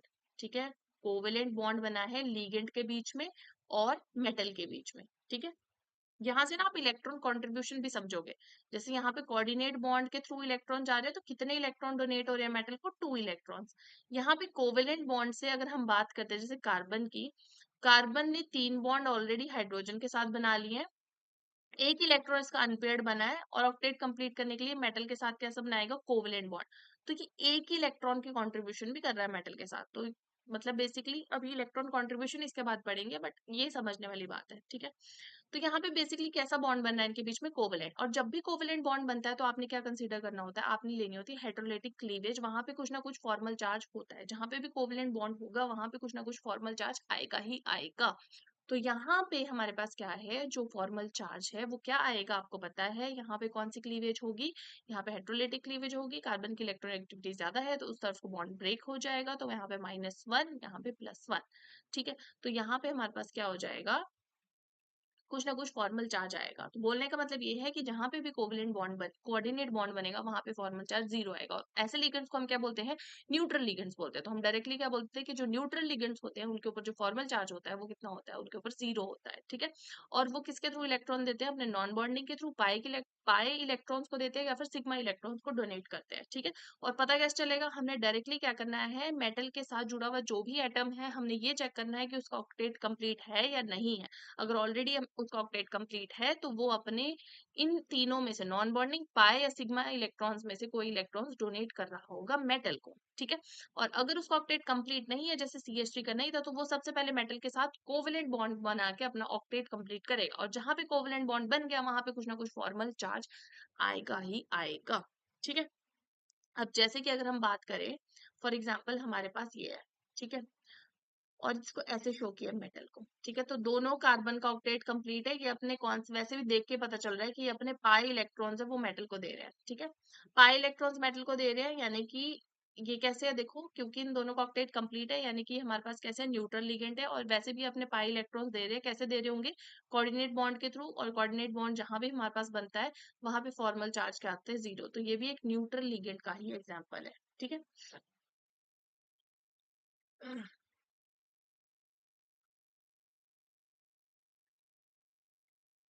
वहीं अगर सपोज ये लिगेंड हमारे पास ऐसे होता, मेटल के साथ ऐसे जुड़ा होता, तो अब सिर्फ हमारे पास ये वाला कार्बन एटम जो है वो मेटल के साथ जुड़ा है। अब इस कार्बन एटम को देखोगे, इधर को एक बॉन्ड बना है, इधर को दो बॉन्ड बने हैं, तो इसका ऑक्टेट कंप्लीट नहीं है, यानी कि इसने मेटल के साथ कौन सा बॉन्ड बनाया है, कोवेलेंट बॉन्ड बनाया है, ठीक है, कोवेलेंट बॉन्ड बनाया है। तो यहाँ पे अब की बार क्या है, कोवेलेंट बॉन्ड क्योंकि बना है तो यहाँ पे कुछ ना कुछ फॉर्मल चार्ज आएगा, हेटेरोलिटिक क्लीवेज हम करेंगे, ये बॉन्ड ऐसे टूटा, इस पे -1 चार्ज आ जाएगा, इस पे +1 चार्ज आ जाएगा, ठीक है, तो यहाँ पे कुछ ना कुछ फॉर्मल चार्ज आएगा, और फॉर्मल चार्ज कैसे निकालना है वो भी मैंने आपको बता दिया है, ठीक है। उसके बाद जैसे कि फॉर एग्जाम्पल आपके पास क्या है, एक है FCHH, ठीक है, और एक है FCH2, HH ऐसे। तो देखो फर्स्ट वाला अगर हम ये वाला केस देखते हैं, इसमें क्या है, हाइड्रोजन है दो, वो डायरेक्टली मेटल के साथ अटैच है। हाइड्रोजन तो अपने ड्यूप्लेट कंप्लीट करता है, तो हाइड्रोजन एक ही बॉन्ड बना रहा है इसके साथ, यानी कि इसके साथ कैसा बॉन्ड बनाया होगा इसने, कोवेलेंट, अपना ड्यूप्लेट कंप्लीट करने के लिए। तो ये वाले हमारे पास जो हाइड्रोजन की इलेक्ट्रोनेगेटिविटी होती है वो आयरन से ज्यादा होती है, इलेक्ट्रोनेगेटिविटी ऑफ आयरन से ज्यादा होती है, यानी कि ये बॉन्ड भी ऐसे टूट जाएगा, हाइड्रोजन पे चार्ज आएगा -1, इस पे आ जाएगा -1, और इस पे आ गया फिर +2, आयरन पे आ गया +2। यहाँ पे हाइड्रोजन का ड्यूप्लेट कंप्लीट है, एक ही इलेक्ट्रॉन चाहिए होता है हाइड्रोजन को, वो दोनों हाइड्रोजन ने आपस में ले लिया है, यहाँ पे बेसिकली क्या है, डाई हाइड्रोजन है, ठीक है। तो यहाँ पे क्या होगा, ये इलेक्ट्रॉन जो इसके सिग्मा वाले इलेक्ट्रॉन है वो डोनेट हो रहे होंगे मेटल को, यानी कि यहाँ पे ये कैसे काम कर रहा है, एज न्यूट्रल लिगेंड, ठीक है, यहाँ पे कैसे काम कर रहा है, एज न्यूट्रल लिगेंड, और अपने कौन से इलेक्ट्रॉन्स दे रहा है, सिग्मा इलेक्ट्रॉन्स दे रहा है, किसको, Fe को, ठीक है। तो यहाँ पे कैसा बॉन्ड बन रहा है, ये न्यूट्रल लिगेंड है, यहाँ पे कैसा बॉन्ड देखो, हाइड्रोजन की ड्यूप्लेट कंप्लीट है, तो इनको जरूरत नहीं है मेटल के साथ कोवेलेंट बॉन्ड बनाने की, यानी कि ये अपने कोऑर्डिनेट बॉन्ड बना रहे हैं मेटल के साथ। तो इस केस में जो फॉर्मल चार्ज है वो क्या आ जाएगा, 0, जब भी कोऑर्डिनेट बॉन्ड बनता है फॉर्मल चार्ज क्या आता है, 0। सिंपल सा आपने क्या देखना है, जिस भी मेटल के साथ जो भी एटम अटैच है, देखो उसका ऑक्टेट कंप्लीट है, उसका ऑक्टेट अगर कंप्लीट है तो वो कोऑर्डिनेट बॉन्ड के थ्रू मेटल को इलेक्ट्रॉन दे रहा है, ठीक है। अगर उसका ऑक्टेट इनकम्प्लीट है तो वो मेटल के साथ कोवेलेंट बॉन्ड बना के पहले अपना ऑक्टेट कंप्लीट कर रहा है, और जहां पे भी कोवेलेंट बॉन्ड बनेगा वहां पे आपने फॉर्मल चार्ज लेना है, और जहां पे कोऑर्डिनेट बॉन्ड बन रहा होगा वहां पे कोई फॉर्मल चार्ज नहीं होगा, यानी कि वो न्यूट्रल लिगेंड होगा, ठीक है। तो बेसिकली हमने क्या देखा कि जो न्यूट्रल लिगेंड है, न्यूट्रल जो हमारे पास लिगेंड है वो कौन कौन से हो सकते हैं, वो ऐसे हो सकते हैं जो कि अपने नॉन बॉन्डिंग वाले इलेक्ट्रॉन दे रहे हैं, है ना, जैसे कि अमोनिया वाला केस देखा था हमने, नॉन बॉन्डिंग वाले इलेक्ट्रॉन दे रहे हैं, वो कौन से हैं, अमोनिया हो गया, अमोनिया अपने लोन पेयर देता है क्योंकि नाइट्रोजन का ऑक्टेट कंप्लीट है। वाटर हो गया, वाटर वाटर का ऑक्सीजन भी कैसे काम करेगा, एज न्यूट्रल लिगेंड, ऑक्सीजन का ऑक्टेट कंप्लीट है, दो बॉन्ड बनाता है, ऑक्सीजन हाइड्रोजन के साथ बनाया है, यानी कि इसका जो लोन पेयर है वो डोनेट कर सकता है ये, ठीक है। उसके बाद देखो क्या है, पाई बॉन्ड्स है, ठीक है, पाई बॉन्ड भी डोनेशन हो सकती है, जैसे कि हमने एग्जांपल देखा था इसका ये वाला, ठीक है, ये पाई बॉन्ड डोनेट हो सकते हैं, दोनों कार्बन का ऑक्टेट कंप्लीट है, अब ये पाई बॉन्ड्स डोनेट करेंगे। इसके अलावा सिग्मा बॉन्ड भी देखा था लास्ट वाला केस, कि जब डाई हाइड्रोजन जो है H2, इनके थ्रू डोनेशन हो रही है इलेक्ट्रॉन की, क्योंकि दोनों हाइड्रोजन का ड्यूप्लेट कंप्लीट है, ओके।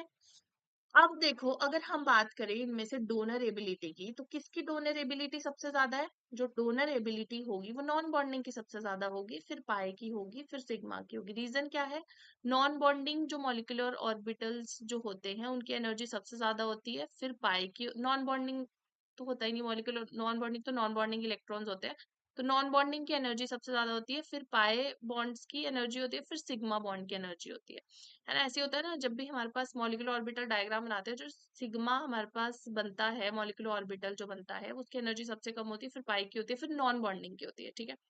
तो बोलने का मतलब क्या है, और हमें पता है डोनर एबिलिटी हम किससे देखते हैं, होमो से, हाईएस्ट ऑक्यूपाइड मॉलिक्यूलर ऑर्बिटल से, ठीक है। हाईएस्ट, क्योंकि जो मॉलिक्यूलर ऑर्बिटल सबसे हाईएस्ट ऑक्यूपाइड होगा उन इलेक्ट्रॉन्स की एनर्जी सबसे ज्यादा होगी, और जो इलेक्ट्रॉन सबसे हाईएस्ट एनर्जी में बैठे होंगे वो जल्दी डोनेट हो जाएंगे, क्योंकि वो चाहेंगे कि हम लो एनर्जी की तरफ चले जाएं, ठीक है।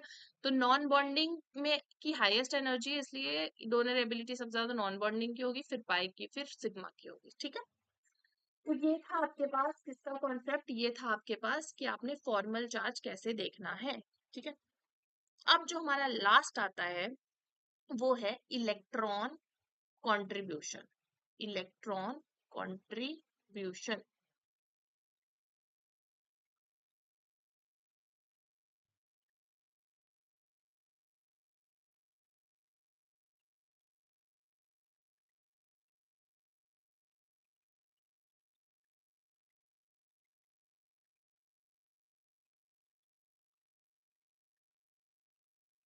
Okay, electron contribution, electron contribution की अगर हम बात करें तो हमारे पास ना इलेक्ट्रॉन कंट्रीब्यूशन निकालने के दो तरीके होते हैं, एक होता है न्यूट्रल मेथड, ठीक है, और एक हमारे पास होता है आयोनिक मेथड, ठीक है, आयोनिक मेथड। न्यूट्रल मेथड में हम क्या कंसीडर करते हैं, होमोलिटिक क्लीवेज, होमोलिटिक क्लीवेज, क्योंकि हमने देखना है कि कौन सा लिगेंड कितने इलेक्ट्रॉन की कंट्रीब्यूशन कर रहा है। और जो आयनिक मेथड होता है इसमें हम हेट्रोलिटिक क्लीवेज कंसीडर करते हैं, हेट्रोलिटिक क्लीवेज, ठीक है। ये ले, न्यूट्रल में हमने ले लिया जैसे मेटल और कार्बन का बॉन्ड है, ठीक है। होमोलिटिक क्लीवेज में हमने ऐसे ले लिया कि मेटल का कितना कंट्रीब्यूशन है, मेटल का भी एक इलेक्ट्रॉन है, और जो कार्बन है उसका भी एक ही इलेक्ट्रॉन है, ठीक है। अगर हम आयनिक मेथड में देखते हैं तो आयनिक मेथड का मतलब क्या हुआ, आयंस बनाना, ठीक है। कार्बन ज्यादा इलेक्ट्रोनेगेटिव है, इस पे -1 चार्ज, जो भी हमने अभी फॉर्मल चार्ज में सीखा उस अकॉर्डिंगली हम बॉन्ड ब्रेक करवा देंगे, इस पे +1। यानी कि मेटल, अगर हम कार्बन की बात देखें तो कार्बन अब की बार क्या है, कितने इलेक्ट्रॉन की कंट्रीब्यूशन कर रहा है, एक इलेक्ट्रॉन इसका खुद का था, दूसरा इलेक्ट्रॉन भी इस पे ही आ गया, तो 2 इलेक्ट्रॉन की कंट्रीब्यूशन कर रहा है वो, ठीक है। अगर हम जैसे ऐसे क्लीव करवा रहे हैं, ठीक है, तो एक इलेक्ट्रॉन इसका था और एक इलेक्ट्रॉन ये वाला भी आ गया, तो 2 इलेक्ट्रॉन्स हो गए बेसिकली, ठीक है, तो 2 इलेक्ट्रॉन। हम क्या करेंगे, ये वाला मेथड नहीं करेंगे, हम सिर्फ न्यूट्रल मेथड करेंगे, ठीक है। न्यूट्रल मेथड से हम निकालेंगे, क्वेश्चंस करेंगे, ठीक है। जैसे कि सबसे पहला एग्जांपल मेटल है और CH3 ऐसे, ठीक है। अब हमने इलेक्ट्रॉन कंट्रीब्यूशन निकालना है, ये तो हमने अभी करके भी देख लिया है। हमने क्या करना है, न्यूट्रल मेथड से करवाना है, हमने होमोलिटिकली क्लीव करवाना है, ठीक है। तो ये कार्बन कितने इलेक्ट्रॉन कंट्रीब्यूट कर रहा है, 1 इलेक्ट्रॉन कंट्रीब्यूट कर रहा है, ठीक है। तो ये 1 इलेक्ट्रॉन कंट्रीब्यूटर हो गया, ठीक है, किससे, न्यूट्रल मेथड से हमने इसको निकाला है, ठीक है, न्यूट्रल मेथड, सिंपल, ठीक है। उसी तरह से हमारे पास क्या है, ये तो हो गया हमारे पास जब एल्काइल्स होंगे, फर्स्ट केस, ठीक है। सेकेंड केस है हमारे पास जब हमारे पास क्या होगा, कोई न्यूट्रल लिगेंड होगा, न्यूट्रल लिगेंड होगा। जो न्यूट्रल लिगेंड हमने देखा है कैसे, जैसे कि अमोनिया हो गया, ठीक है। अमोनिया हो गया तो वो क्या करेगा, हमें पता है वो अपने लोन पेयर देगा मेटल को, यानी कि वो कितने इलेक्ट्रॉन की कंट्रीब्यूशन कर रहा है, 2 इलेक्ट्रॉन की कंट्रीब्यूशन कर रहा है, ठीक है। और उस पे जो फॉर्मल चार्ज है, हमने डायरेक्टली कुछ नहीं करना होता, बस डायरेक्टली देखना होता है कि कितने इलेक्ट्रॉन्स को कंट्रीब्यूट कर रहा है न्यूट्रल मेथड में, ठीक है। इसमें कोई भी बॉन्ड, फॉर्मल चार्ज और वो सब चीजें हमें नहीं पता होनी चाहिए, इस पे फॉर्मल चार्ज 0 है, ठीक है। तो अगर हम देखते हैं न्यूट्रल मेथड से भी ये 2 इलेक्ट्रॉन करेगा, क्योंकि फॉर्मल चार्ज 0 है, तो आयनिक मेथड से भी 2 इलेक्ट्रॉन, क्योंकि वहां पे कुछ बॉन्ड क्लीवेज तो हमने देखनी ही नहीं है, यानी कि आयनिक मेथड से भी उतने इलेक्ट्रॉन ही कंट्रीब्यूट करने वाला है, ठीक है। वहीं अगर हम देखें जैसे कि हमारे पास है ये, ठीक है, ये वाला लिगेंड, ये अपने पाई इलेक्ट्रॉन्स दे रहा है मेटल को, तो ये भी कितने इलेक्ट्रॉन की कंट्रीब्यूशन कर रहा है, 2 इलेक्ट्रॉन्स की कंट्रीब्यूशन कर रहा है, ठीक है। वैसे ही अगर हम देखें कोई और लिगेंड ले लो, अ, जैसे ये वाला लिगेंड ले लेते हैं। अब यहाँ पे क्या है, मेटल के साथ जो कार्बन का कौन सा बॉन्ड है, कोवलेंट बॉन्ड है, रीजन हमें पता है क्योंकि इस कार्बन का ऑक्टेट कंप्लीट नहीं है, यानी कि मेटल के साथ ही सिंगल कोवलेंट बॉन्ड बनाएगा अपना ऑक्टेट कंप्लीट करने के लिए। जहां पे भी कोवेलेंट बॉन्ड बनेगा वहां पे सिर्फ एक इलेक्ट्रॉन, जब सिंगल कोवेलेंट बॉन्ड, अब देखो ध्यान रखना है, जब हमारे पास क्या होगा, सिंगल कोवेलेंट बॉन्ड बनेगा, कोवेलेंट बॉन्ड बनेगा, तो एक इलेक्ट्रॉन इन्वॉल्व होगा लिगेंड का, तो वन इलेक्ट्रॉन की कॉन्ट्रीब्यूशन होगी। जब दो डबल कोवेलेंट बॉन्ड बनेगा, ठीक है, तो हमारे पास कितने इलेक्ट्रॉन की कंट्रीब्यूशन होगी, टू इलेक्ट्रॉन की कंट्रीब्यूशन होगी लिगेंड्स की। ठीक है, जैसे फॉर एग्जांपल हमारे पास ये है CH2, ये लिगेंड है ना, और ये ऐसे मेटल के साथ ऐसे लिखा है, तो इसका क्या मतलब हुआ, इस कार्बन के थ्रू ये मेटल के साथ जुड़ा है। अब इस कार्बन का जो ऑक्टेट है वो कंप्लीट नहीं है, इस कार्बन का जो ऑक्टेट है वो कंप्लीट नहीं है, ठीक है, ये मेटल है, ये कार्बन है, डबल बॉन्ड CH2, ऐसे लिगेंड है। अब जो ये वाला कार्बन है इसका ऑक्टेट कंप्लीट नहीं है, यानी कि मेटल के साथ पहले अपना ऑक्टेट कंप्लीट करेगा, तो ये कितने ऑक्टेट कंप्लीट करने के लिए इसको मेटल के साथ कितने बॉन्ड बनाने पड़े होंगे, दो, है ना, डबल कोवेलेंट बॉन्ड बनाने होंगे, तभी ये इसका ऑक्टेट कंप्लीट होगा। और अगर ये डबल कोवेलेंट बॉन्ड मेटल के साथ बना रहा है, यानी कि डबल बॉन्ड बना रहा है, तो इसके कितने इन्वॉल्व है इलेक्ट्रॉन्स, टू इलेक्ट्रॉन्स इन्वॉल्व होंगे कोवेलेंट बॉन्ड बनाने में, यानी कि कितने इलेक्ट्रॉन कॉन्ट्रीब्यूटर होगा, टू इलेक्ट्रॉन कॉन्ट्रीब्यूटर होगा हमारे पास ये वाला लीगेंड। ठीक है, सिमिलरली सपोज आपके पास है C ट्रिपल बॉन्ड CH, ठीक है, ये वाला लीगेंड है मेटल के साथ।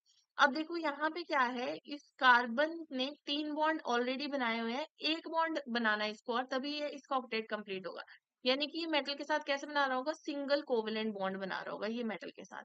यानी कि कितने इलेक्ट्रॉन की कंट्रीब्यूशन होगी, सिंगल बॉन्ड बनाने में सिर्फ एक इलेक्ट्रॉन की होती है, तो यहाँ पे वन इलेक्ट्रॉन की कंट्रीब्यूशन होगी। ठीक है, सिमिलरली आपके पास सपोज ऐसे लिखा है CH ट्रिपल बॉन्ड CH, ऐसे लिखा है लिगेंड। अब की बात, दोनों कार्बन का ऑक्टेट कंप्लीट है, ठीक है, यानी कि ये क्या, इनके पास देखो पाई, देखो ट्रिपल बॉन्ड में क्या होता है, एक सिग्मा होता है, ठीक है, और दो पाई बॉन्ड्स होते हैं, यानी कि इसके पास पाई बॉन्ड्स है, पाई इलेक्ट्रॉन्स है, तो ये अपने पाई इलेक्ट्रॉन्स मेटल को दे रहा है, इसका यही मतलब है ना, क्योंकि कार्बन के ऑक्टेट तो कंप्लीट है, यानी कि पाई इलेक्ट्रॉन्स दे रहा था, यानी कि अब की बार ये टू इलेक्ट्रॉन्स की कॉन्ट्रीब्यूशन कर रहा है। और जहां पे ऑक्टेट कंप्लीट होता है वहां पे बॉन्ड कौन सा बनता है, कोऑर्डिनेट बॉन्ड बनता है। ठीक है, कोऑर्डिनेट बॉन्ड बनता है, तो कोऑर्डिनेट बॉन्ड बनने का मतलब है कि फॉर्मल चार्ज होगा जो इस वाले लिगेंड का, वो कितना आ जाएगा, फॉर्मल चार्ज इसका 0 आ जाएगा। बात करते हैं ऊपर वालों की, तो यहाँ पे आपको पता है क्योंकि ऑक्टेट कंप्लीट नहीं है, इसलिए कोवेलेंट बॉन्ड बने, और कोवेलेंट बॉन्ड का मतलब है कि हम वहां पे कुछ ना कुछ फॉर्मल चार्ज आएगा, तो बॉन्ड ऐसे टूट जाएगा, तो इस पे चार्ज कितना आ जाएगा, -1। इधर क्या है, डबल कोवेलेंट बॉन्ड है, तो दो बार बॉन्ड को हम तोड़ेंगे, और जिसकी इलेक्ट्रोनेगेटिविटी ज्यादा है उसकी तरफ, तो यहाँ पे -2 एंड +2, मेटल पे +2, -2 एंड +2 चार्ज आ जाएगा। तो अगर यहाँ पे फॉर्मल चार्ज की बात करते हैं, लिगेंड के ऊपर कितना है, -2, तो आपने ये चीजें ध्यान रखनी है। ठीक है, वैसे ही देखो हमने स्टार्टिंग में किया था मेटल, ये वाला लिगेंड, ठीक है, ऐसे यहाँ पे एक कार्बन के थ्रू जुड़ा है ये, ठीक है, तो यहाँ पे इस कार्बन का ऑक्टेट कंप्लीट नहीं है, यानी कि ये सिंगल कोवेलेंट बॉन्ड बना रहा है मेटल के साथ, तो कितना इलेक्ट्रॉन कंट्रीब्यूटर हुआ है, सिर्फ वन इलेक्ट्रॉन कंट्रीब्यूटर हुआ। वैसे ही अगर सपोज हमारे पास ये लिगेंड ऐसे जुड़ा है, इधर इसकी कैपेसिटी कितनी है, 1 है। फॉर्मल चार्ज की बात करते हैं, तो फॉर्मल चार्ज कितना है इस पे, क्योंकि यहाँ पे सिंगल कोवेलेंट बॉन्ड बना है, तो बॉन्ड ऐसे टूट जाएगा, फॉर्मल चार्ज आएगा लिगेंड पे -1। ठीक है, वही इधर इस वाले की बात करते हैं, इस वाले में क्या है, मेटल इस कार्बन के थ्रू भी जुड़ा है, ठीक है, और यहाँ पे मेटल इन दोनों कार्बन के थ्रू भी जुड़ा है। ठीक है, अब क्योंकि इस कार्बन का ऑक्टेट कंप्लीट नहीं है, तो यहाँ पे कौन सा बॉन्ड बन गया, यहाँ पे बन गया कोवेलेंट बॉन्ड, कैसा, सिंगल कोवेलेंट बॉन्ड। ठीक है, और covalent bond, single covalent bond में कितने इलेक्ट्रॉन की कंट्रीब्यूशन होती है, वन इलेक्ट्रॉन की कंट्रीब्यूशन होती है, कुछ इलेक्ट्रॉन यहाँ से भी आ रहे हैं, बट बात करें इन दोनों कार्बन की, तो इन दोनों कार्बन का ऑक्टेट कंप्लीट है, यानी कि पाई इलेक्ट्रॉन्स डोनेट कर रहे हैं। पाई इलेक्ट्रॉन्स कैसे डोनेट कर रहे होंगे, ये अपने कोऑर्डिनेट बॉन्ड के थ्रू, कोऑर्डिनेट बॉन्ड के थ्रू अपने पाई इलेक्ट्रॉन्स को ये डोनेट कर रहे होंगे। ठीक है, कोऑर्डिनेट बॉन्ड का मतलब क्या है, कि फॉर्मल चार्ज इनका 0 होगा इनकी वजह से। ठीक है, दूसरी बात क्या है, कितने इलेक्ट्रॉन्स डोनेट करेंगे, 2 इलेक्ट्रॉन्स, +2 इलेक्ट्रॉन, तो यहाँ पे जो हमारे पास होता है ये, इसकी कैपेसिटी कितनी थी, 𝜂3 थी, ये कितने इलेक्ट्रॉन्स दे रहा है, 3। तो आपने ध्यान देना है कि जितनी भी इन जो लिगेंड्स हमारे पास होते हैं, ये अलाइलिक, इनकी मतलब आपने ध्यान रखना, जितने भी अल्काइल ग्रुप्स हमारे पास है, जितनी उनकी हेप्टासिटी होती है, ठीक है, जितनी भी उनकी हेप्टासिटी होगी, उतने ही इलेक्ट्रॉन्स की वो इलेक्ट्रॉन कंट्रीब्यूशन भी उनका उतना ही होगा। तो ये बहुत आसान हो जाती है ये चीजें, यहाँ पे आपको पूरा बार बार देखना नहीं पड़ता है, आपने डायरेक्टली देखना है हेप्टासिटी कितनी है, जितनी हेप्टासिटी उतनी इलेक्ट्रॉन कंट्रीब्यूशन। फॉर एग्जांपल आपके पास जैसे है ये, ठीक है। अब हो सकता है कि मेटल के साथ सिर्फ एक कार्बन अटैच हो, ठीक है। हो सकता है कि मतलब यहाँ पे क्या है, हेप्टासिटी 1 है क्योंकि एक ही कार्बन अटैच है साइक्लोपेंटाडाइनाइल रिंग का मेटल के साथ। हो सकता है कि हमारे पास ये इस तरह से हो, यहाँ पे हेप्टासिटी कितनी होगी, 3 हेप्टासिटी होगी। अब मैंने आपको बोला था जब हमारे पास ऐसे 3 हेप्टासिटी होते हैं तो उसको हम डायरेक्टली ऐसे भी लिख लेते हैं, ठीक है। ये इसका मतलब क्या है, इसका यही मतलब है, ये 3 कार्बन एटम मेटल के साथ अटैच है, ठीक है। हो सकता है कि ये हमारे पास जितने भी हैं सारे के सारे कार्बन मेटल के साथ अटैच है ऐसे, ठीक है। इसको हम कैसे लिख सकते हैं, इसको हम ऐसे भी लिखा हो सकता है, ये ऐसे ही लिखा होगा एग्जाम में ऐसे, ठीक है। तो इसका ये मतलब होता है। अब देखो यहाँ पे हेप्टासिटी 3 थी और इसके लिए हेप्टासिटी कितनी है, 5, पांचों पांचों कार्बन मेटल के साथ अटैच है, ठीक है। अब हम इलेक्ट्रॉन कंट्रीब्यूशन निकालते हैं। फर्स्ट वाले में देखो इस कार्बन का ऑक्टेट कंप्लीट नहीं है, यानी कि सिंगल कोवेलेंट बॉन्ड बना रहा है मेटल के साथ, यानी कि कितने इलेक्ट्रॉन की कंट्रीब्यूशन करेगा, 1 इलेक्ट्रॉन की, ठीक है। अब नेक्स्ट में देखो इस वाले कार्बन का तो ऑक्टेट कंप्लीट नहीं है, तो ये पहले अपना ऑक्टेट कंप्लीट करेगा, यानी कि ये कितने इलेक्ट्रॉन कंट्रीब्यूशन करेगा, 1 इलेक्ट्रॉन की, प्लस यहाँ पे इन दोनों कार्बन का ऑक्टेट कंप्लीट है, यानी कि अपने ये पाई इलेक्ट्रॉन्स दे रहे हैं, ठीक है, पाई इलेक्ट्रॉन्स दे रहे हैं, तो यहाँ पे क्या हो जाएगा हमारे पास, कितना इलेक्ट्रॉन कंट्रीब्यूशन हो जाएगा पाई इलेक्ट्रॉन्स का, 2 इलेक्ट्रॉन, ओवरऑल कितने इलेक्ट्रॉन हो गए, 3 इलेक्ट्रॉन। तो हेप्टासिटी भी कितनी थी, 3, इलेक्ट्रॉन कंट्रीब्यूशन भी 3, यहाँ पे हेप्टासिटी 1, इलेक्ट्रॉन कंट्रीब्यूशन भी 1। यहाँ पे देखो पहले ये वाला कार्बन दे रहा है मेटल को इलेक्ट्रॉन, सिंगल कोवेलेंट बॉन्ड से था 1 इलेक्ट्रॉन, प्लस ये 2 पाई इलेक्ट्रॉन यहाँ से आ रहे हैं, 2 यहाँ से आ रहे हैं, तो टोटल 4, कितने इलेक्ट्रॉन्स हो गए, 5 इलेक्ट्रॉन्स। तो हेप्टासिटी भी कितनी थी, 5, इलेक्ट्रॉन कंट्रीब्यूशन भी कितना आ गया, 5, 5 ही आ गया, ठीक है। अगर बात करते हैं फॉर्मल चार्ज की, तो इसमें फॉर्मल चार्ज आ गया -1, ठीक है, एरोमेटिसिटी से भी फेवर होता है और इलेक्ट्रोनेगेटिविटी से भी फेवर होता है।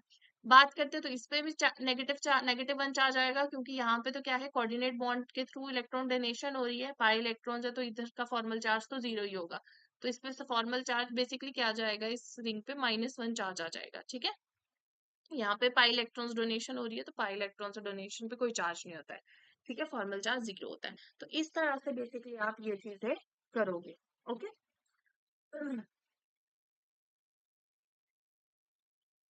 वैसे ही हमारे पास क्या आ जाता है, कार्बोनिल आ जाता है, ठीक है। कार्बोनिल, जो कार्बोनिल होता है वो भी एक न्यूट्रल लिगेंड ही होता है। कार्बोनिल बेसिकली ऐसे होता है, ऑक्सीजन नेगेटिव, ठीक है, ऐसे होता है, ये कार्बोनिल लिगेंड होता है, दोनों का ऑक्टेट कंप्लीट होता है इनका, ठीक है, ऐसे, ठीक है, दोनों का अपना ऑक्टेट कंप्लीट होता है। तो क्योंकि कार्बन ज्यादा इलेक्ट्रोनेगेटिव जो होता है, ऑक्सीजन ज्यादा होता है, कार्बन कम होता है, इस वजह से कार्बन से डोनेशन होती है इलेक्ट्रॉन्स की, ठीक है, मेटल को। तो क्या है बेसिकली यहाँ पे हमारे पास ये जो कार्बोनिल है ये कैसा है, 2 इलेक्ट्रॉन डोनर है, और कैसा लिगेंड है, न्यूट्रल लिगेंड है, न्यूट्रल लिगेंड है, ठीक है। क्यों है, क्योंकि दोनों का मतलब कार्बन का ऑक्सीजन का ऑक्टेट कंप्लीट है, यानी कि ये अपने पाई इलेक्ट्रॉन्स मेटल को दे रहे हैं, sorry non bonding electrons metal को दे रहे हैं, और कैसा है, ये न्यूट्रल लिगेंड है, फॉर्मल चार्ज कितना आ जाएगा, इस पे 0 आ जाएगी, प्लस माइनस इस लिगेंड के अंदर ही है, प्लस माइनस 0 ही हुआ ना, न्यूट्रल मतलब न्यूट्रल ही हुआ ना ये, तो फॉर्मल चार्ज इसका 0 आ जाता है, 2 इलेक्ट्रॉन कॉन्ट्रीब्यूशन ये करता है, ठीक है। अब उसके बाद आता है हमारे पास ब्रिजिंग लिगेंड्स आते हैं, ठीक है। Bridging ligands, bridging ligands, bridging ligands देखो क्या होते हैं। ब्रिजिंग लिगेंड्स हमारे पास आते हैं जो एक से ज्यादा मेटल के साथ जुड़े होंगे, जैसे फॉर एग्जांपल हमारे पास है क्लोरीन, ठीक है, क्लोरीन है, ठीक है। अब देखो फॉर एग्जांपल क्लोरीन हमारे पास एक मेटल के पास जुड़ा है, ठीक है, एक मेटल के साथ जुड़ा है क्लोरीन। तो मेटल के साथ जुड़ा है तो क्लोरीन क्या करेगा, अपना सबसे पहले ऑक्टेट कंप्लीट करेगा, क्योंकि क्लोरीन का ऑक्टेट कंप्लीट नहीं है, तो ये क्या करेगा, सिंगल कोवलेंट बॉन्ड बनाएगा, कैसा बनाएगा, सिंगल कोवलेंट बॉन्ड बनाएगा, सबसे पहले तो मेटल के साथ अपना ऑक्टेट कंप्लीट करने के लिए सिंगल कोवलेंट बॉन्ड बनाएगा मेटल के साथ अपना ऑक्टेट कंप्लीट करने के लिए, ठीक है। तो यहाँ पे क्या होगा, फॉर्मल चार्ज आएगा, क्योंकि कोवलेंट बॉन्ड बन रहा है, कितना आएगा, इस पे -1 आएगा, इस पे +1 आ जाएगा, ठीक है। बात करें इलेक्ट्रॉन कंट्रीब्यूशन, कितने इलेक्ट्रॉन कंट्रीब्यूशन हो रही है, 1 इलेक्ट्रॉन की कंट्रीब्यूशन हो रही है ना, सिंगल कोवलेंट बॉन्ड बन रहा है। बट हमें पता है जो क्लोरीन है उसके पास लोन पेयर्स भी होते हैं, दे सकता है ना लोन पेयर्स को। सपोज दूसरा मेटल भी जुड़ा है, उसके पास भी उस दूसरे मेटल के साथ भी हमारे पास क्लोरीन, यही वाला क्लोरीन जुड़ा है। तो सबसे पहले तो क्लोरीन क्या काम करेगा, सबसे पहले तो वो एक मेटल के साथ जुड़ के अपने ऑक्टेट को कंप्लीट करेगा, यानी कि 1 इलेक्ट्रॉन कंट्रीब्यूशन कर रहा है। अब दूसरे मेटल को वो क्या कर सकता है, अपना कोई भी एक लोन पेयर उठा के दे सकता है ना।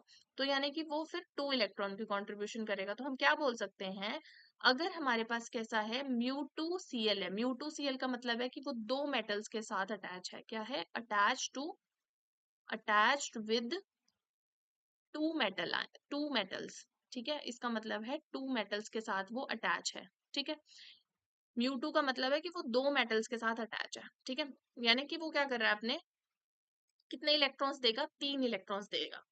ठीक है, यानी कि उसका इलेक्ट्रॉन जब भी μ2Cl होगा, यानी कि वो कितने इलेक्ट्रॉन कॉन्ट्रीब्यूटर है, 3 इलेक्ट्रॉन। वैसे ही सपोज आपके पास क्या है, μ4Cl है, तो μ4Cl में कितने इलेक्ट्रॉन कॉन्ट्रीब्यूशन होंगे, μ4Cl का मतलब है कि वो 4 मेटल के साथ जुड़ा है। तो Cl सबसे पहले एक मेटल के साथ तो अपना ऑक्टेट कंप्लीट करेगा, बाकी इसके पास कितने लोन पेयर्स पड़े हैं, 3 लोन पेयर्स पड़े हैं, है ना। दूसरे मेटल को वो अपना एक लोन पेयर दे देगा, तीसरे मेटल को भी अपना लोन पेयर दे देगा, और चौथे मेटल को भी वो अपना लोन पेयर दे देगा। ठीक है, तो बेसिकली उसने कितने इलेक्ट्रॉन की कंट्रीब्यूशन की, पहले के साथ तो उसने सिंगल कोवलेंट बॉन्ड बनाया अपना ऑक्टेट कंप्लीट करने के लिए, तो 1 इलेक्ट्रॉन की। ठीक है, उसके बाद 2 + 2 + 2 कितने हो गए, 6। तो कितने इलेक्ट्रॉन कंट्रीब्यूट किए उसने, अपने 7 इलेक्ट्रॉन कंट्रीब्यूट किए। ठीक है, तो इस तरह से आपने ये करना है ब्रीजिंग वाले। ब्रीजिंग में आपके पास और एग्जाम्पल आ जाता है किसका, पीएच का एग्जाम्पल भी आ जाता है इसमें। ठीक है, जैसे कि पीएच हो गया, ये मेटल के साथ लगा है। ठीक है, अब पीएच में अगर हम फास्फोरस की बात करें, तो फास्फोरस कितने बॉन्ड बनाएगा, फास्फोरस आपको पता है अपना ऑक्टेट कंप्लीट करेगा सबसे पहले तो, है ना। एक ही बॉन्ड बनाया, 2 बॉन्ड और बनाने हैं फास्फोरस को। तो सबसे पहले वो मेटल के साथ क्या करेगा, अपने 2 बॉन्ड बनाएगा। अब इसके पास एक लोन पेयर पड़ा है। ठीक है, अगर सपोज हमें क्या लिखा है, मेटल, ठीक है, लिखा है μ2pH लिखा है। μ2pH का मतलब क्या है कि वो 2 मेटल्स के साथ अटैच है। 2 मेटल के साथ कैसे अटैच होगा, पहले तो वो एक मेटल के साथ अपना ऑक्टेट कंप्लीट करेगा, यानी कि वो कितने इलेक्ट्रॉन की डोनेशन कर रहा है, 2 इलेक्ट्रॉन की, क्योंकि यहाँ पे डबल कोवेलेंट बॉन्ड बन रहा है। ठीक है, उसके बाद वो दूसरे मेटल को अपना लोन पेयर दे देगा। ठीक है, तो कितने इलेक्ट्रॉन की कंट्रीब्यूशन की उसने टोटल, उसने 4 इलेक्ट्रॉन्स की कंट्रीब्यूशन की है पीएच ने। तो इस तरह से हम इलेक्ट्रॉन कंट्रीब्यूशन निकालते हैं। ठीक है, तो इसके जैसे हम एग्जांपल करें, फॉर एग्जांपल हमारे पास है,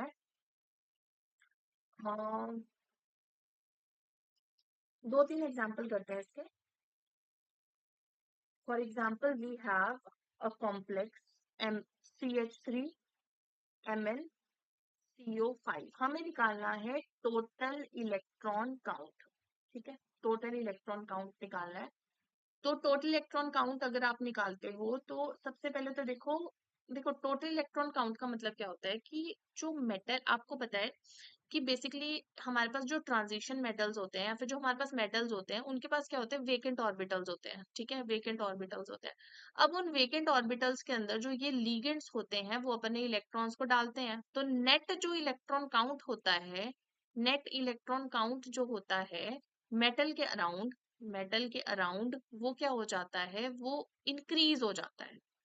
ठीक है, तो वो हमारे पास हो जाता है टोटल इलेक्ट्रॉन काउंट। जैसे फॉर एग्जांपल अगर हम बात करें, हमने सिर्फ इसमें वैलेंस इलेक्ट्रॉन काउंट करने होते हैं।